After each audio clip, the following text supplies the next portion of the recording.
Assalamualaikum warahmatullahi wabarakatuh. Kembali lagi bersama saya Kang Hakim. Pada kesempatan kali ini saya masih berada di Kabupaten Sumedang. Nah, di video kali ini saya akan bersilaturahmi kepada salah seorang yang tinggal di tempat terpencil dan beliau itu mempunyai mata batin.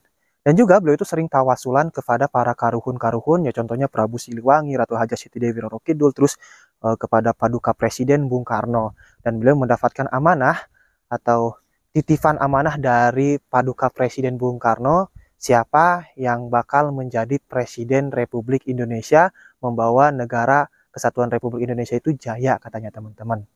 Nah, yang penasaran dengan ceritanya atau kisahnya, ikutin terus perjalanan saya. Saya doakan semoga kalian semua selalu diberkahkan hidupnya oleh Allah Subhanahu wa taala, dipanjangkan umurnya, digampangkan milik rezekinya. Tak lupa bagi para subscriber di channel yang belum menjalankan sholat, silahkan sholat terlebih dahulu. Jangan sampai adanya video ini atau tayangnya video ini melalaikan atas kewajiban kita hidup di dunia ini ya teman-teman.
Itulah rumahnya teman-teman. Rumahnya ini berada di area terpencil. Ya, bisa teman-teman lihat kiri kanannya itu masih lahan perkebunan. Dan kalau kita melihat ke sebelah sini, ke sebelah sini itu tidak ada rumah lagi. Masih hamparan area perkebunan karena ini berada di area perbukitan. Nah, sebenarnya untuk jalannya ya bisa masuk kendaraan roda 4 karena di atas sana beberapa kilometer itu baru ada pemukiman warga ya teman-teman. Dan ke bawahnya juga sama, di bawahnya itu dekat pusat kecamatan Jatinunggal, tapi sekitar 5 kiloan ada. Makanya ini ada akses jalannya besar, dan itu mungkin lahan pertanian para warga di sini karena setiap orang yang punya tanah di sini tuh luasnya itu nyampe hektaran ya teman-teman.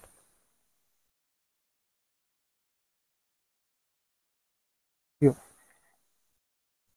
Nah, dulunya rumahnya itu yang di sana tuh teman-teman. Tuh, yang sebelah sana tuh yang depan. Dia tuh suka tawasulan di sana, makanya itu ada satu ruangan yang sering digunakan sama beliau tawasulan sampai sekarang itu belum dibongkar, tidak dibongkar. Ya, mungkin ada bisikan gaib atau gimana untuk menyuruh tidak membongkar tempat tersebut. Nah, ini rumahnya teman-teman. Yang ini. Tuh, teman-teman lihat sendiri, itu kebetulan bapaknya juga sedang ada di rumah. Nah, ini dulunya itu rumah kosong. Dan sekarang tawasulan, kalau misalkan tawasulan kepada Bung Karno, dan juga pada karuhun-karuhun yang lain di rumah yang baru yang ini nih, yang di depan kita ini, yang di depan persis kita ini. Dia belum mendapatkan ilafat, mendapatkan amanah yang harus disampaikan. Siapa yang akan menjadi presiden di tahun 2024 yang akan membawa Indonesia jaya.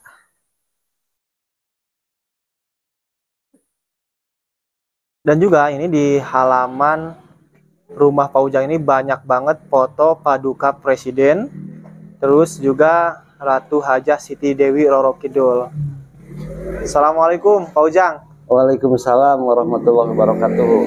Bahkan ini di dalam rumahnya itu ya ada foto presiden kita, Bung Karno, dan juga itu Ibu apa Pak? Kalau ini orang yang terdekat sama beliau, pendiri PNI Pak, namanya Ama Raden Prawira Sasmita dan Umi Siti Mogaya. Ibu Istimagaya ya sebagai kakek saya, uyut saya. Uyut Bapak. Iya. Ini banyak banget, ada beberapa foto paduka presiden dan juga Ratu Hajah Siti Dewi Roro Kidul ya Pak ya. Iya. Bahkan di sebelah sini ya teman-teman bisa lihat tuh paling banyak itu foto paduka presiden Bung Karno. Ada satu itu bersama Ratu Hajah Siti Dewi Roro Kidul, ada ya lagi pakai jas, terus ada Ibu Inggit ya, terus ada Prabu Siliwangi, dan kita ke sebelah sini ini ada banyak foto-foto Prabu Siliwangi, para karuhun-karuhunnya orang Sunda. Ada Wali Songo juga. Ini foto siapa Pak ini Pak? Itu waktu teman saya waktu di Jerman itu Pak. Yang ini? Iya. Oh. Waktu kecil. Waktu kecil di Jerman. Iya. Oh, Bapak sempat tinggal di Jerman juga? Iya, Pak. Waktu kecil itu cuma jalan-jalan aja Pak. Oh iya siap. Terus banyak juga Asmaul Husna ya Pak ya? Iya. Oke. Pak. Ini kan lagi rame-ramenya sekarang nih Pak, tentang pemilihan presiden di tahun 2024. Iya. Nah, karena kebetulan Pak Ujang ini kan sering tawasulan. Ya, saya pernah juga waktu malam-malam di rumah yang dulu tuh Pak, iya. Ada cahaya gilang gumilang. Iya. Kata Bapak itu kan pertanda bahwa paduka Presiden Soekarno itu singgah di rumah Bapak. Iya. Datang di rumah Bapak. Iya, betul Pak. Iya. Bapak ya mungkin bisa dikatakan orang terdekat sama Bapak Paduka Presiden, sama rohnya gitu ya Pak ya. Betul Pak ya. Pernah nggak bilang ke Pak Ujang atau misalkan amanah ke Pak Ujang siapa yang bakal menjadi Presiden Republik Indonesia itu Pak? Iya. Dulu dia sewaktu datang ke saya Pak ya, rohnya itu dalam mimpi untuk calon presiden di Indonesia nanti nggak akan tahun berapa yang akan jadi.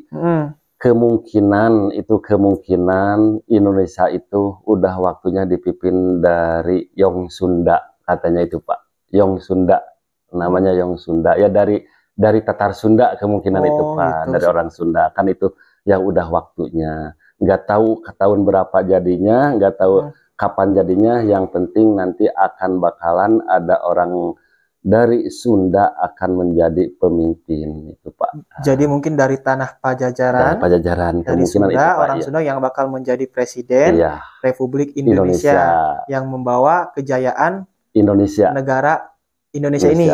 Karena kebanyakan emang presiden sekarang itu kebanyakan dari Jawa ya Pak ya. Iya, betul Pak. Contohnya Pak Soekarno dari Jawa, Pak Soeharto dari Jawa. Pak Habibie emang beliau itu orang mana ya, orang Makassar atau orang Makassar gitu, ya Pak, salah gitu ya. Terus Kiai Haji Abdurrahman Wahid dari Jawa juga, Ibu Mega udah jelas itu anaknya Presiden Soekarno. Iya, betul Pak. Bapak SBY dari Jawa, Bapak Jokowi termasuk Bapak Jokowi dari Jawa. Nah, sekarang banyak juga calon yang dari Jawa, contohnya Prabowo, Ganjar Pranowo. Nah, itu ada satu orang Sunda. Iya, betul Pak. Bapak Anies Rashid Baswedan itu berasal dari Kuningan, Jawa Barat. Apakah Pak Anies yang dimaksudkan Bung Karno tersebut yang bakal menjadi presiden atau gimana? Kalau masalah itu saya belum tahu ya Pak ya, di luar dugaan saya. Ya, mudah-mudahan dari saya sebagai rakyat kecil ya Pak ya, sebagai rakyat kecil, tukang nanam apa gitu di ladang orang lain, siapapun yang akan menjadi pemimpin Indonesia, yang penting dia itu menjadi orang amanah. Biar tahu rakyat yang di kampung itu gimana keadaannya, itu aja Pak.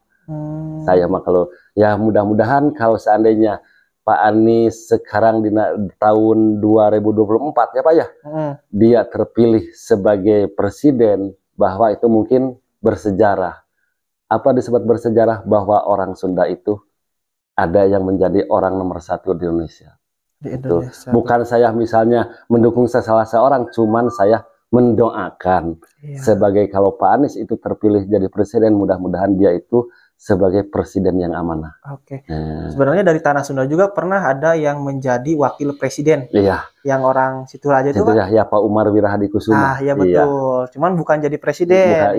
Betul Pak. Karena mungkin amanah dari paduka presidennya itu yang menjadi presiden dari tanah Sunda. Sunda.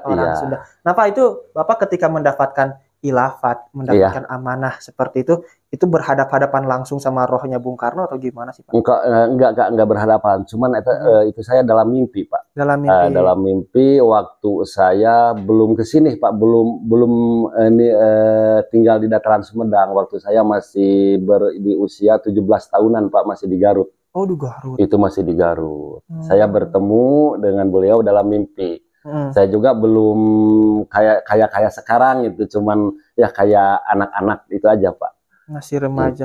Itu dalam mimpinya Paduka itu ngomongnya yang jelasnya, yang detailnya gimana sih Pak? Yang detailnya gini, nak, kalau nanti negara Indonesia dipimpin sama orang Sunda, insya Allah Indonesia sejahtera. Itu aja Pak, ngomong cuman gitu. Mudah nggak tahun berapa akan jadinya mah, beliau juga nggak tahu gitu. Cuman dia itu umur saya 17 tahun, dia bilang begitu dalam mimpi.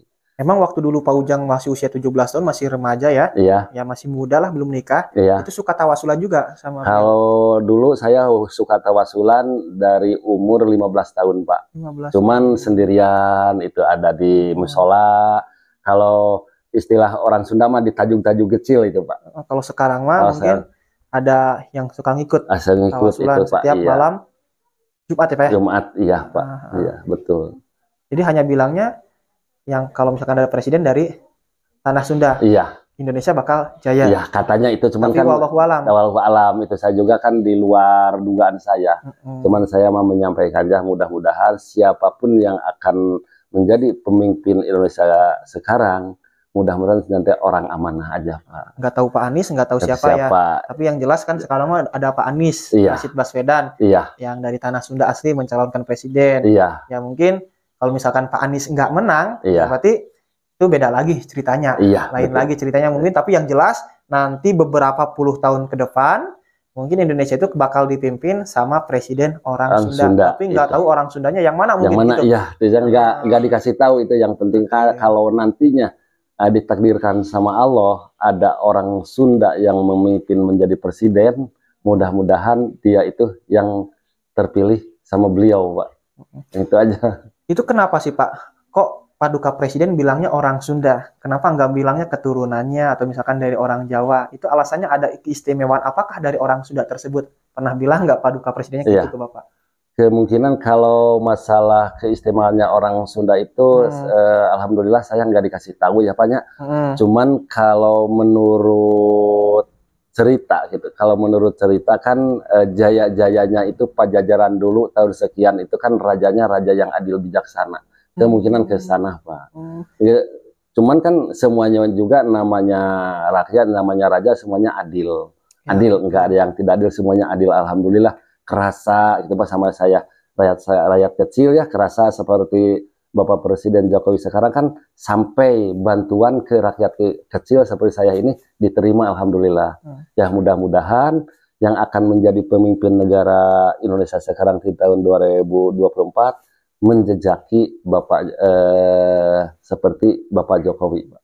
Harus diteladani Bapak Presiden yang sekarang. Betul, itu, Pak. Karena setiap pemimpin itu nggak mungkin ada yang pengen menghancurkan negaranya. Nggak pengen nyakitin rakyatnya. Cuman berbeda cara. Berbeda cara itu. Ya, pemimpin kita terdahulu juga, contohnya Pak Harto, Pak Karno, Bu Mega, Pak Gus Dur, Pak Habibie, Pak SBY mencintai rakyatnya. Caranya semuanya mencintai Pak. Cuman caranya beda-beda.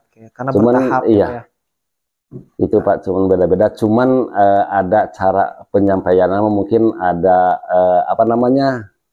orang-orang bawahannya gitu Pak. Cuman ini kan Pak, ramalan yang sedang ramai itu ramalan Jogoboyo atau Jagaun atau apa sih yang katanya presiden itu harus dari orang Jawa gitu. Ini kan jelas-jelas bertentangan sama yang Bapak ucapkan. Kan Bapak bilangnya amanah dari Pak Karno itu harus orang Sunda yang bakal membawa jaya. Itu gimana tuh Pak? Pendapat Bapak? Kalau itu mah Pak, kemungkinan kan beda-beda pendapat. Kemungkinan beda pendapat. Kalau orang Jawa kemungkinan dia itu ingin presiden itu dari Jawa. Kalau orang Sunda pingin presidennya dari orang Sunda. Kalau misalnya ada yang nanya orang Kalimantan pingin presidennya dari Kalimantan. Itu kan masing-masing punya kemauan mungkin gitu. Ya kalau untuk saya mudah-mudahan di tahun 2024 itu mudah-mudahan orang Sunda biar saya orang Sunda itu biar merasakan dipimpin sama orang Sunda, itu kemungkinan itu harapan saya itu Pak. Dan juga tadi kata Bapak kan ada amanah Iya. yang kalau misalkan dipimpin sama orang Sunda, Indonesia bakal jaya. Ibu, ibunya. Oke. Iya. Bakal jaya ya Pak ya seperti Iya. itu. Tapi walau alam siapa orang Sunda itu karena banyak, karena hampir orang Jawa Barat itu kan Jawa Barat ya. Iya. Ada 49 juta jiwa. Iya, betul. Nggak tahu yang mana yang bakal jadi presiden. Iya, ya, Pak, betul, ya? betul Pak. Iya, betul, betul. Nggak iya. tahu mungkin belum dilahirkan yang bakal diciptakan yang jadi pemimpin, atau mungkin masih kecil, atau masih remaja, itu bisa aja kemungkinan betul, terjadi. Pak, Ya, betul, karena betul. Pak Paduka juga mungkin Presiden Soekarno ngasih ilafat ke Bapak, ngasih amanat ke Bapak, nggak disebutin namanya siapa, nggak orangnya disebutkan. siapa, hanya bilang orang Sunda saja ya Pak ya? Orangnya, misalnya orangnya di mana nggak disebutkan, orang itu siapa. Waktu itu saya ketemu juga waktu saya umur 17 tahun. Siapa tahu Pak Ujang ya. Mudah-mudahan aja Pak. Oke Pak Ujang, terima kasih nih atas penuturannya, atas ceritanya atau kisahnya Pak Ujang, yang waktu dulu ya karena Pak Ujang seling tawasulan kepada Paduka Presiden Soekarno sehingga mendapat ilafat dan lewat telan mimpi, ada kriteria seorang presiden yang bakal membawa Indonesia jaya. Ya. Semoga Pak Ujang sehat selalu, berkah selalu, digampangkan segala urusannya ya Pak ya. Nah itu mah dari Pak Ujang tadi itu hanya sebatas ciri-ciri atau kriteria saja yang bakalan membawa jaya negara kesatuan Republik Indonesia itu kalau presidennya dari orang Sunda. Tapi nggak tahu kapan itu terjadi, nggak tahu 2045, 2050 atau 2100 mungkin, karena Pak Ujang juga mendapatkan ilafat atau mendapatkan mimpi amanah dari Paduka Presiden Soekarno-nya itu hanya sekedar dibilangnya kalau orang Sunda yang memimpin negara kesatuan Republik Indonesia bakal jaya, tidak disebutkin namanya siapa atau ciri-cirinya itu gimana. Nggak tahu tahun 2000 sekarang 2024 tahun depan atau mungkin ya bisa kedepannya lagi. Sebenarnya dulu kan sempat pernah ada wakil presiden dari Sumedang, dari daerah Situraja, tapi itu hanya sebatas wakil presiden, bukan presidennya. Yang dimaksud Presiden Soekarno kan yang menjadi orang nomor 1 di Indonesia yang bakal membawa jaya negara kita. Mungkin cukup sekian untuk video kali ini. Saya Kang Hakim pamit undur diri, sampai ketemu di video berikutnya. Wassalamualaikum warahmatullahi wabarakatuh.